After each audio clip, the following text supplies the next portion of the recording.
నమస్కారం. ఘంటారావానికి స్వాగతం. ముందుగా ప్రధాన అంశాలు. సంక్షేమానికి మరింత భరోసా, ప్రగతికి పెద్దపీట. తిరుపతి వేదికగా కూటమి నేతల అభివృద్ధి నినాదం.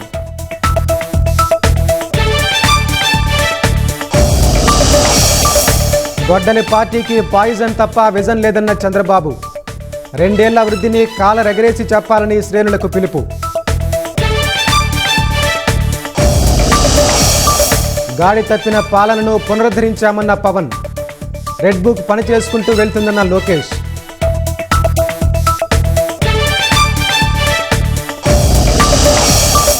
వైసీపీ నిరసన ప్రదర్శనల్లో ఉద్రిక్తతలు.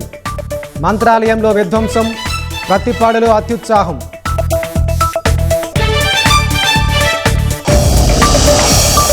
పారిశ్రామిక సంస్థలు బల్క్ పాయింట్ల వద్దే డీజిల్ కొనాలన్న కేంద్రం.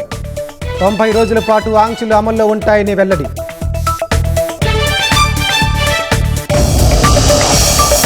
భారీగా లాభపడిన స్టాక్ మార్కెట్లు. 9.5 లక్షల కోట్లకు పైగా పెరిగిన మదుపరుల సంపద.